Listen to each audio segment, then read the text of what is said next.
Good morning, everybody. This is Beth Brickliffs with IAMS Insurance Agency Marketing Services. I'm your one of your life insurance sales directors. I have Andrea on the phone with us today. We will be going over the topic of coronary artery disease. To get started, we will do a mini commercial of why to do business with IAMS, and then I will turn it over to our in-house underwriter to go over the underwriting topic. As a new producer with IAMS, we do want to get you growing your business and your production right away. And so we do offer some incentives there at a $100,000 level of annuity business or $10,000 worth of target life insurance business paid. We do offer things like an iPad or $750 of cash, and if you make it all the way up to $1 million of production, either in annuities or $100,000 of life insurance target, then of course those prizes are higher in value. It's the first 6 months of production, and you can cash out at any time. We just want to make a head start when we have new producers here at IAMS. So this is an incentive to grow your business with us. We do have a few different business builders ongoing with IAMS. One is, as you probably know in your business, one of the greatest referrals is somebody that comes from a client, and the same is true with us. Agents that are referred to us are great value to us, and to thank you for that, we want to either give you the 50 one-time bonus fee for when a referred agent gets contracted.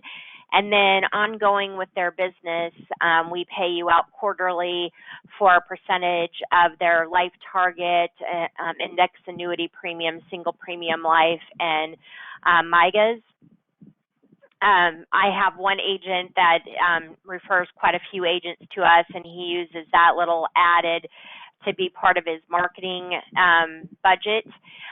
Marketing reimbursement on top of that, we pay $100 of marketing reimbursement for every $100,000 of index annuity premium. For single premium, it is $100,000 of single premium life earns you $200 per $100,000 and $200 per $10,000 of target life premium, and that is most used with our different marketing vendors and campaigns that we have. We want to help you work harder, or work smarter, not harder. So we have a lot of back office support, and some of that is 24/7 with the use of our website. We have business building tools and resources. We've got our case design, whether it's with our life insurance sales directors or annuity sales directors. You can pull forms from our website at any time. We have support for you from the submission of your application all the way through the underwriting process to delivery, and then commission support on the back end.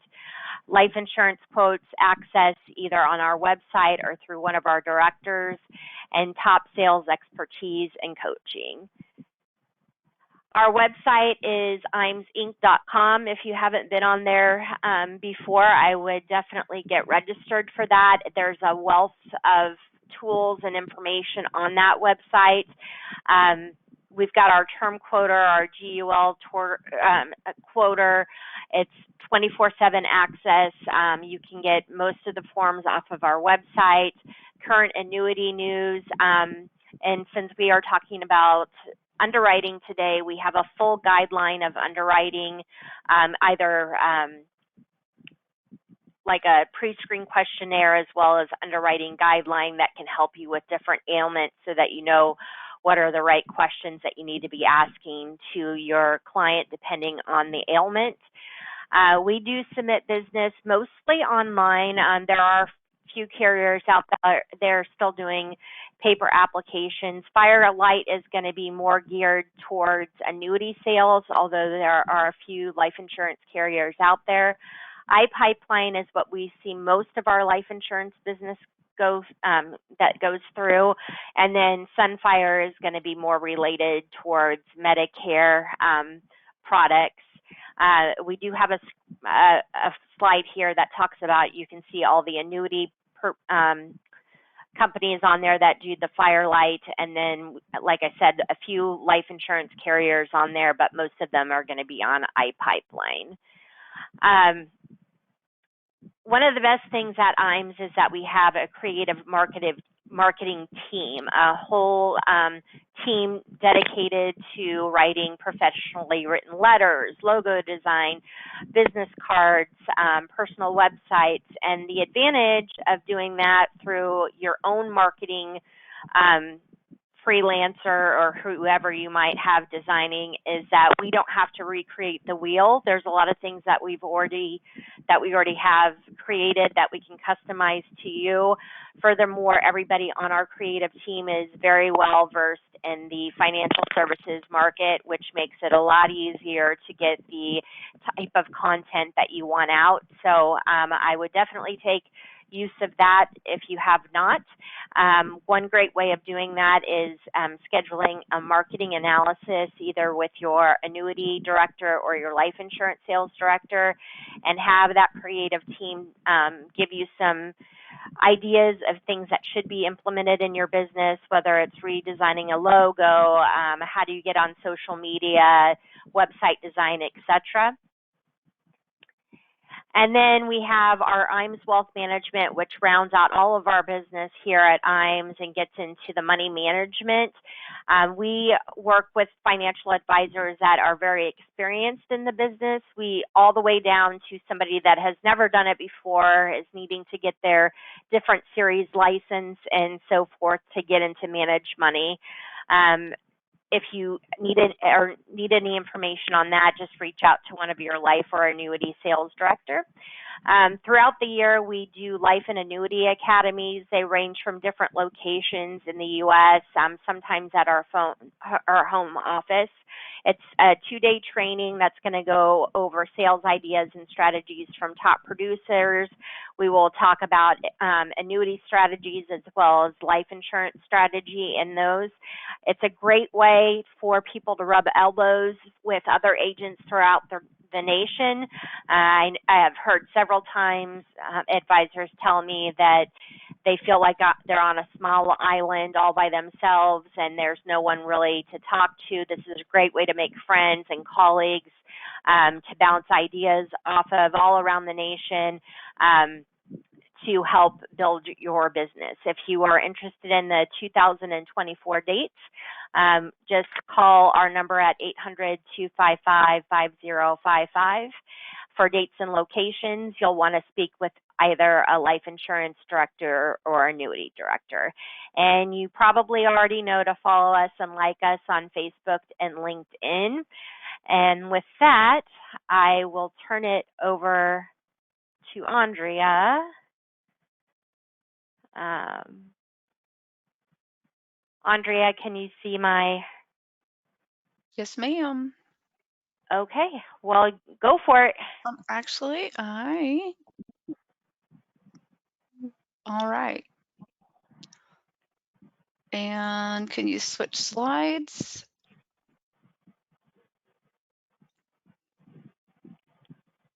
And again, okay.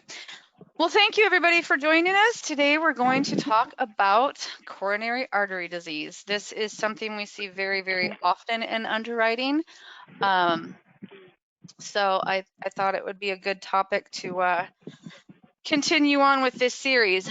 So what is coronary artery disease? Can you switch screens on that, Beth? Oh, yeah. All right, so coronary artery disease. This is the common term that we use for the buildup of plaque that's in the heart's arteries. This plaque can lead to a heart attack or an ischemic stroke, or even just heart failure. This usually starts when the fats or the cholesterol or the other substances that go through our bloodstream collect on the inner walls of the heart's arteries. That condition is called atherosclerosis, and the buildup that compiles is called plaque. The plaque can cause the arteries to narrow, which will block the blood flow. It can also burst or break off and lead to a blood clot, which is one of the leading causes then of heart attacks. CAD, also coronary artery disease, usually develops over many decades. This isn't something that just happens overnight or after, a year or two. This is something that actually can start as early as childhood. These symptoms can go unnoticed for a very, very long time, unfortunately. And usually they do go unnoticed until there is a significant blockage that causes problems or a heart attack occurs. As the coronary arteries begin to narrow and continue to narrow and less blood gets to the heart, the symptoms then become more severe and frequent. And that's usually when people start to catch on that something is wrong. But a lot of people only discover that they have coronary artery disease after a heart attack. It's not something that's always caught in advance. And unfortunately, CAD is one of the leading causes of death in the US. As of today, approximately 20 million US adults have CAD. It is the most common type of heart disease that we see in the United States. Additionally, CAD is the leading cause of death in the US, and 20% of those are younger than age 65. So that's a little unnerving in my opinion. Go ahead, Beth, if you want to switch screens there. Now, some of the more obvious risk factors are going to be age, your gender, your smoking status, blood pressure, cholesterol levels. Diabetes definitely plays a big part in this. We'll get into that a little bit more later. Obesity, a sedentary lifestyle, and a strong family history. It is very, very genetic. So that is something that doctors, underwriters, everybody should take very seriously. In with that, usually we see an increase in risk with men over age 45 and then women in age 55. Something else that's not mentioned here that I'm going to go ahead and point out is that race can also play a factor in this. They have found that Blacks, Indians, and I don't remember what the other one was, I'm sorry, are actually 2 times more likely to die than a white person with CAD, which is somewhat alarming as well. Now, as far as common symptoms go and how you might be able to tell if this is becoming an issue in your life, one of the first ones is going to be chest pain, also known as angina. This is not something that is constant. This is something that usually comes up during strenuous exercise or stressful situations. You may see in a movie where somebody's in the middle of a huge argument with a loved one and all of a sudden they're grabbing their chest. That's actually very, very realistic, believe it or not. Another common symptom is going to be shortness of breath. You will notice a decrease in your lung capacity anytime that CAD is in play. Fatigue is another really major one. Some people just think they're really tired and don't realize that they're having some kind of a heart issue. But if the heart can't pump enough blood to meet your body's needs, it's going to make you feel exhausted. And then finally, one of the most common symptoms is a heart attack, which you wouldn't really think of as a symptom, but it's oftentimes the very first key point noticing that something is wrong, because when a artery is completely blocked, that's what's going to prompt your heart attack. And some of these heart attacks don't cause any noticeable signs or symptoms at all. It just happens suddenly. As a matter of fact, 25% of all heart attacks are not recognized clinically. They're detected actually by the Q waves that are found on a routine EKG. A lot of people don't even know they had a heart attack.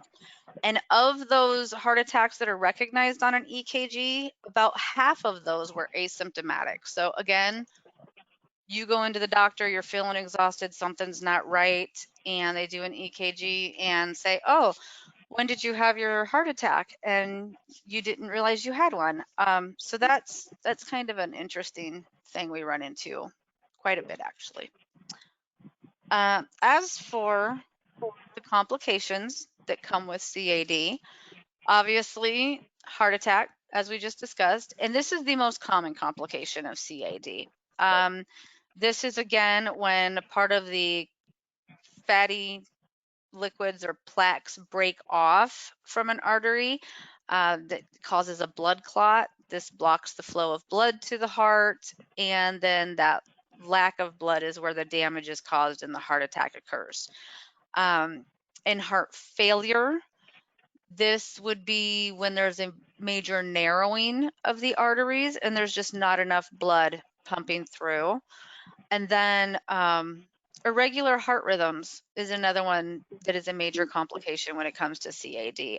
That lack of blood flow to the heart can alter the way the heart signals, inducing those arrhythmias. So, a lot of times we'll see someone with CAD and they also have AFib or something along those lines. So those are the three major complications that come with it. Obviously, there's others. This is not all inclusive, but those are the three big ones. Okay, now, how do they diagnose CAD? So there's a lot of different ways that this can happen. The diagnosis is going to depend largely on the nature of the symptoms.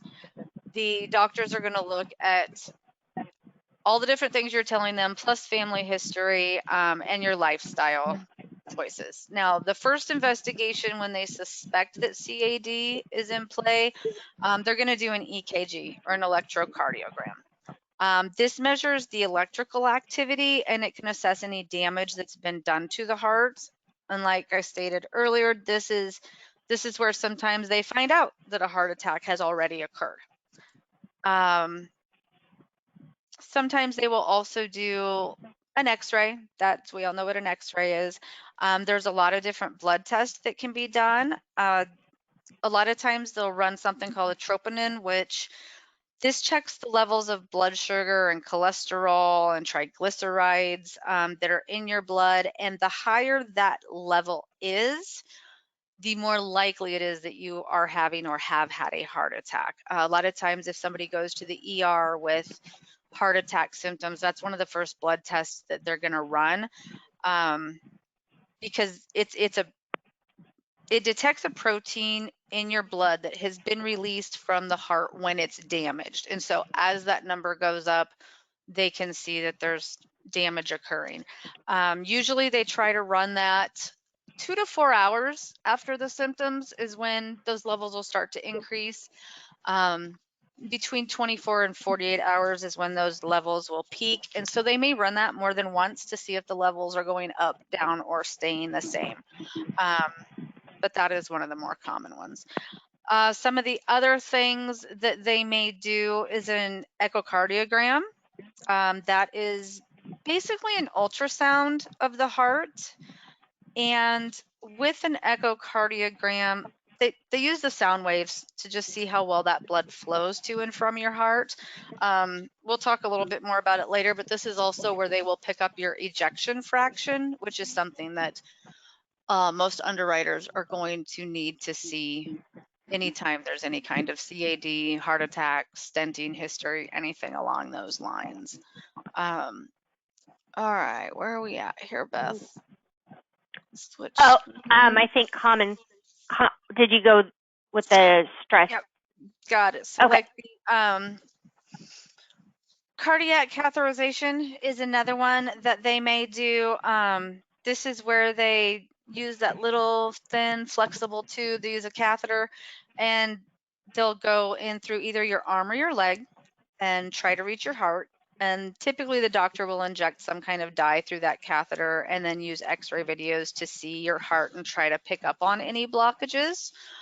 Another one that they're going to do sometimes, not always, is going to be the CT or coronary angiogram. This is if they want a really close look at your arteries. This is another time they put special dye into your veins. And then a coronary calcium scan.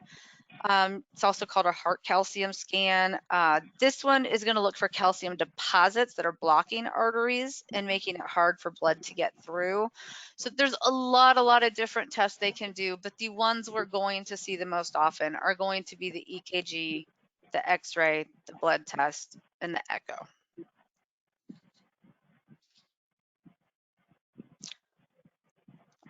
When it comes to treating CAD, there are multiple options. We've come a long way in medicine and advances these days. Excuse me, I needed some water. The first way to combat this is going to be the least invasive is in medications. A lot of times you will see anyone with a CAD history on blood thinners or anticoagulants. This can be as simple as a daily aspirin, or it could be something a little bit more advanced that the doctor has prescribed. We also see things like ACE inhibitors, beta blockers, nitroglycerin. There's a lot of different medications out there, all used for different purposes. Some of the more invasive procedures, when medication is just not enough, is going to be one of the first ones will be angioplasty. And this is where they open up a blocked or narrowed artery without opening up your chest. This one is also with a catheter. The doctor takes a thin, flexible tube. It has a balloon inside of it, and they run that through your blood vessels until it reaches the blocked artery. And then basically the doctor will inflate the balloon. It stretches your artery open. It allows more blood flow, and that can be incredibly beneficial. In many cases, once they're in there, they will determine that a stent may be required, and then that is also inserted through this tube. It helps to keep that blood vessel open after the balloon is removed.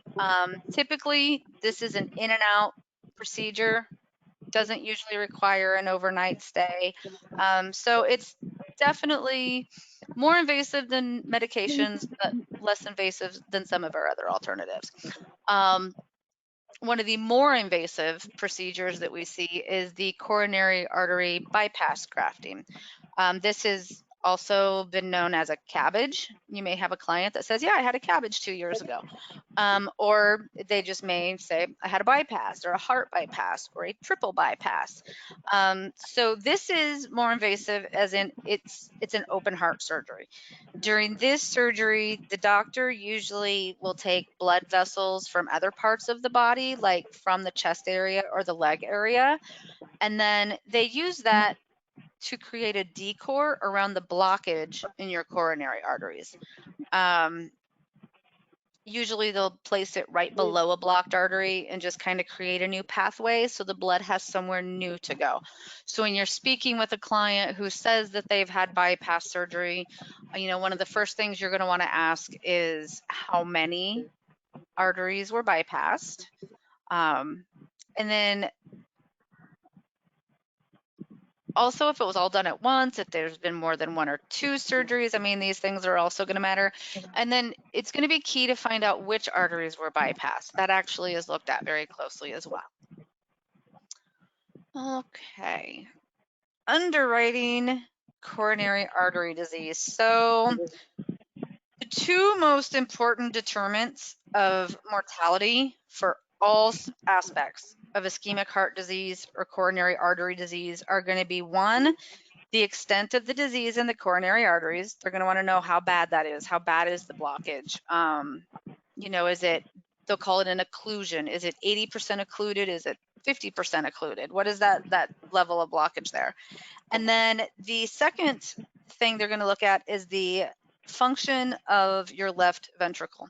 This is part of the heart, and numerous studies have shown that the most important factor in long-term survival with CAD is the status of that ventricular function. Mortality is clearly increased as that left function decreases.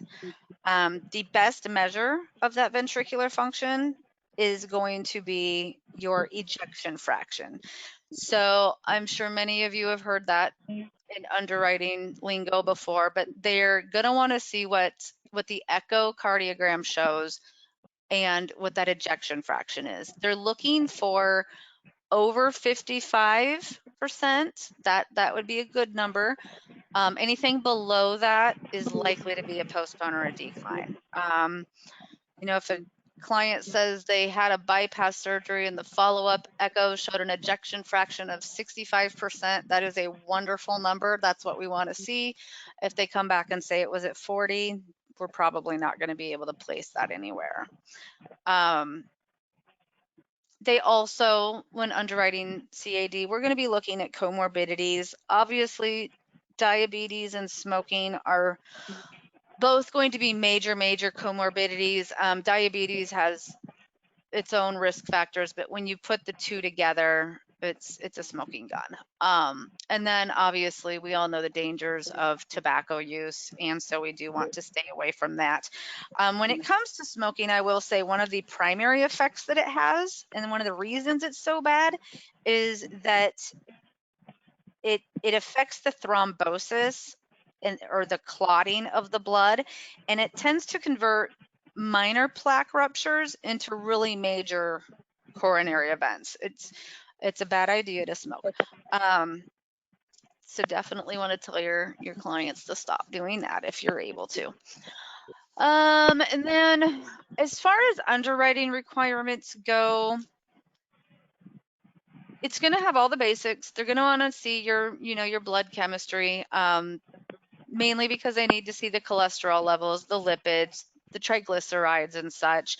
A full paramed will be needed. I don't see anybody waiving a paramed with a history of CAD, because they are going to need that blood pressure, that heart rate, that resting heart rate that they get during the paramed is very key in this as well. Build medications, follow-ups and such. Obviously, they're going to want your physician's statements with any records regarding the diagnosis, treatment, any follow-up that's been done, any follow-up testing, any follow-ups that still need to occur. They're going to want to see any of your exercise or stress tests, EKGs, all the catheterization reports and all that fun stuff. A lot of times in older ages, we used to see EKGs ordered often. I wouldn't say it's often anymore, but a lot of times they're going to want to see an EKG. If they can get that from medical records, they absolutely will. A lot of times they'll want to see one that's done after any coronary event. Even if there's one, from a year ago that looked normal, if you had a heart attack 6 months ago, they're going to want to see a current one. That older one's not going to suffice. And then the NT-proBNP level, and we're going to talk about that one for just a second here. That is something that in recent years we've seen a lot more often in underwriting. We've got a lot of carriers that will order the NT-proBNP during the paramed and get that with the blood work and the labs. I should back up. That is a blood test, and it can be done by the paramed examiner with the regular blood draw. So it's not anything extra. A lot of carriers will order that up front based on a client's age or face amount. But there are times when you'll see an underwriter come back 2 or 3 weeks later and tell you they need the proBNP. Most of the time they can get the lab companies to go back and run that without actually drawing new blood. So if that does come up, don't get too worried that your client's going to have to go and do another blood draw, because chances are they can use what they have on hand. Now the proBNP it's indicative of heart failure. It's not foolproof. It's not 100%, but basically, if that proBNP level is going up, then that means your heart is working harder and struggling to do what it's supposed to do. So the higher that level, the higher the severity. And the levels do vary by age. So if you had a 70-year-old whose BNP was 250, and you have a 40-year-old whose BNP is 250, those are both going to be viewed very, very differently from an underwriting perspective. So I would recommend you never use one case and compare it to another, because there's a lot of factors that go into what those levels should be. All right. Can I ask there's two questions here. One is, can someone with past heart issues, such as a heart attack, and then he put CHF, which I'm assuming is congestive heart failure, Yep. et cetera, get underwritten? Absolutely. Yes, they can. Absolutely. Okay. And if a client is... Go ahead.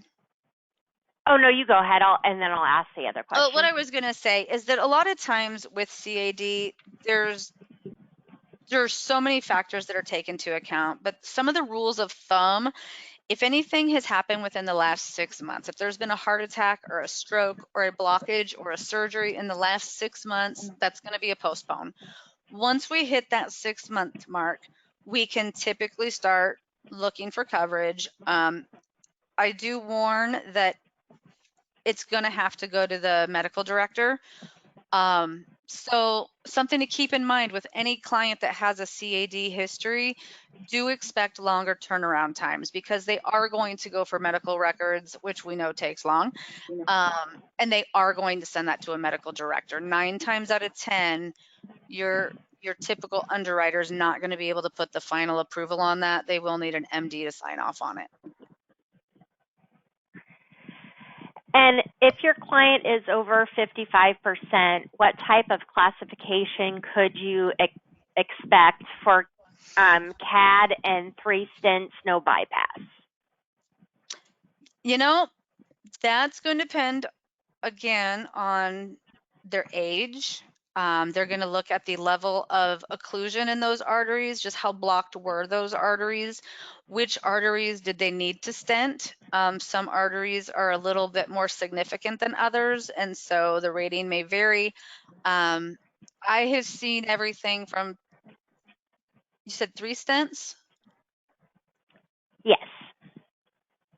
Probably around a table 3 at absolute best. Everything would have to be super favorable all the way up to a decline. It's really hard to say without knowing some of the other numbers from that echo, because while the ejection fraction is one of the key factors, it's the first thing we look for, absolute first. There are about 30 other measurements that come into play. And there are certain things that might change the whole story. And then we also do have to take into consideration those comorbidities like diabetes, smoking, family history, and such. So yes, coverage is absolutely possible, but there's a lot of details to dig into there. That's all I got on that. Awesome. All right. Now, when it comes to, those are perfect timing on these questions, because when it comes to rating coronary artery disease, this is kind of how it works. So the rate classes are usually derived from a base rating, and that base rating is going to be determined by the age at the time they were diagnosed, the severity of the disease, the ejection fraction, and so that's going to give you your base rating. So let's just say, for instance, your base rating is table 2. Then they're going to modify that by looking at additional risk factors. So they're going to look at whether or not there's been surgical treatment. They're going to look at that smoking status, your lipids, your blood pressure, your diabetes status, all the stuff you see on the screen right now. And typically what'll happen is, let's say they have you at a table 2, and then we find out you have hypertension and you're not being treated, or the treatment's not working as wonderfully as they'd like. They might add a couple more tables for that. They may add a couple more tables, 2 to 4 tables if you're a tobacco user. They may remove a table or 2 if you were a tobacco user but you quit. Something I found very, very interesting that it's just interesting. So there were some studies that showed that individuals who had coronary artery disease who quit smoking had a lower risk going forward than someone with coronary artery disease who never smoked. And it seems a little counterintuitive, but it makes sense because if you have CAD because you're a smoker and you've quit smoking, then you've removed that element of risk. Whereas if you have CAD and you've never been a smoker, there's no element of risk there to remove. And so a lot of times if you were a smoker and you've quit smoking, they will give you credits for that when it comes time to do the table ratings and such.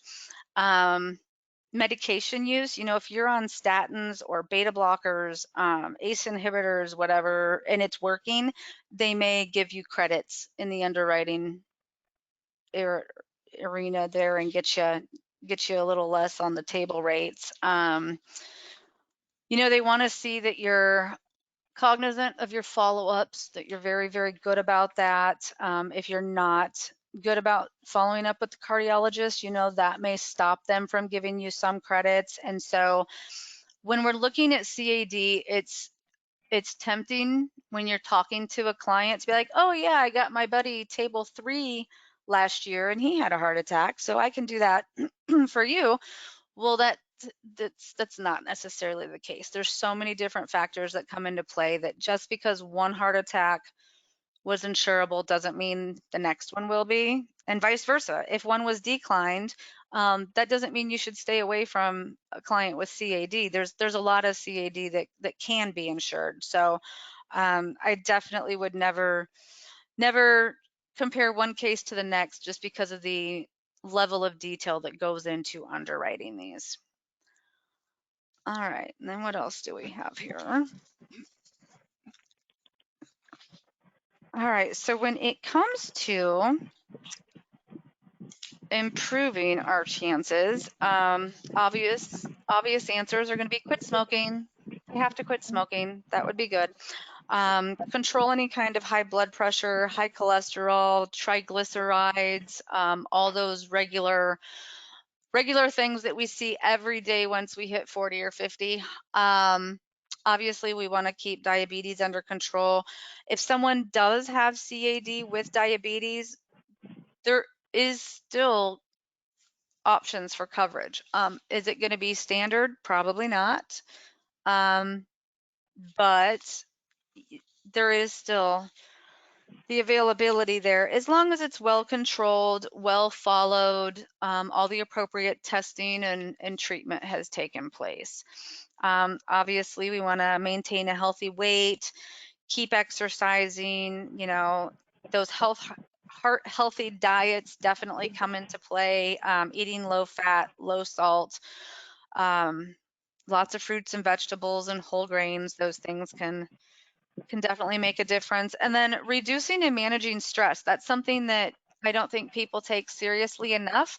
But if you're constantly going at level 100, your blood and your heart, they're gonna struggle eventually with that. So we want to try to keep those under wraps. And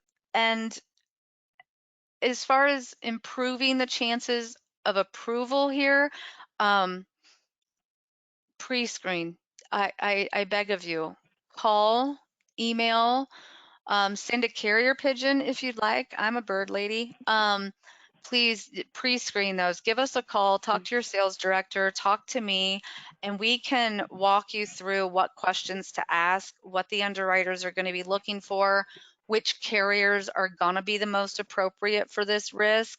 I hate to see anybody run quotes and send 4 different applications, or send only one application but send it to the wrong company. We can shop those right up front and find out who's going to be the most competitive for your client's individual needs.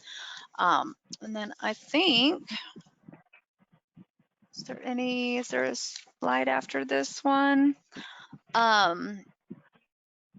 don't know if there's another slide or not, but I will tell you, just a couple case examples. I did have one just a couple weeks ago. Gentleman had a heart attack 2 years ago. We were able to get him in at a table 3 with 2 different companies. Everybody else was table 4 and up. I won't go into the entire history, but that was just a good example of where, you know, 2 table 3s, and then we saw all the way to a decline on that one. And then as far as other comorbidities, we had one just about a month ago. The gentleman had 3 stents placed and he had diabetes, and we were actually able to get that one in at table 4. Now, we also saw declines on this. So again, it was just a prime example of why shopping that in advance, it does not, when we shop these cases, it does not go to MIB. Nothing goes out there. Nothing is declined on paper. It's all very anonymous. I never put a client's name. I always put their, age, date of birth, and all that fun stuff, but there's nothing identifiable. And so it doesn't hit any kind of reports as far as like Milliman and MIB are concerned. So I highly, highly recommend that we shop those. And then, is there another slide after this, Beth? No.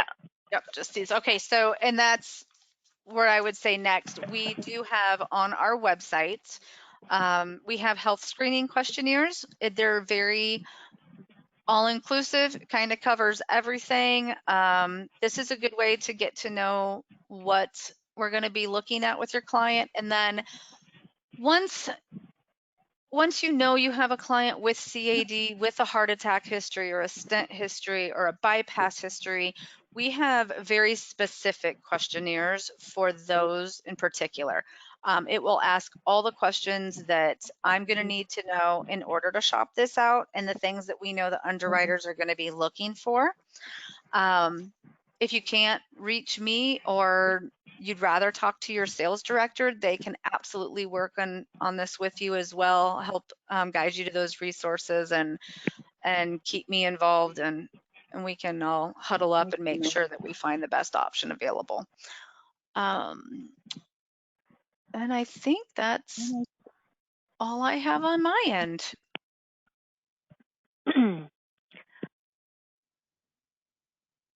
Can you hear me? 2 questions. One is a 70-year-old male, slightly high BP and normal health otherwise, that doesn't have to take medications for BP or any other. How are those usually viewed? Those we're going to look at the build, the medications, how long they've been on the medications, how well the medication is working. If that medication is keeping that client well controlled, and there have been no complications and no other significant history, then they would be they'd be rated however they otherwise. I mean, if they're preferred in every other regard, it's quite possible they could get preferred. I hesitate to quote better than standard once we get around age 70, just because there's a lot of little things that hide that are found in the labs that people don't even know about until the labs are done. But if everything came back wonderful, if well controlled on medication only, yeah, preferred, standard, there'd be no reason to shy away from that one. I would just like to add that Andrea is a tremendous resource to IAMS and our advisors. We do have I think there was another question, what forms to use. We have the standard form that gets a basic profile of somebody's health, and then anything specific like CAD, we would be able to get more specific on what questions need to be answered.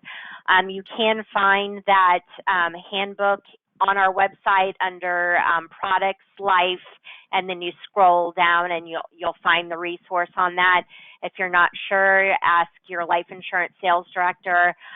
If a life insurance sales director doesn't know, every once in a while we get a weird one, and then we can always reach out to Andrea and be like, I don't know what to ask here. So, and she always knows the right answer on that. So do that for sure. Anything else you would add?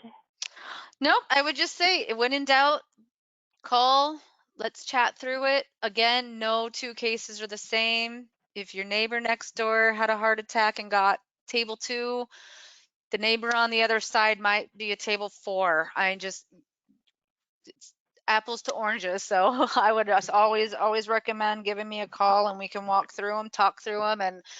And one other thing I would say too is, we have a lot of carriers who are really, really good with cardiac histories. I could tell you the top 3, but the truth is the top 3 for just one of those ailments, like let's say stenting, we may see a very different top 3 if all of a sudden we're adding diabetes to the stenting. So when those risk factors start to change, the top carriers change as well. So if you had a wonderful case with carrier A, that doesn't necessarily guarantee the same carrier is going to be the right carrier the next time. Carrier B might be better the next time. So I would always shop those. Okay, well, thank you everyone for joining us today. We really appreciate it. If you'd like to go into more depth on the conversation, either your life insurance sales director can help, or I know Andrea is always willing to help since it's her area of expertise. And that is all I got. Thank you, ma'am. Bye. Have a great day.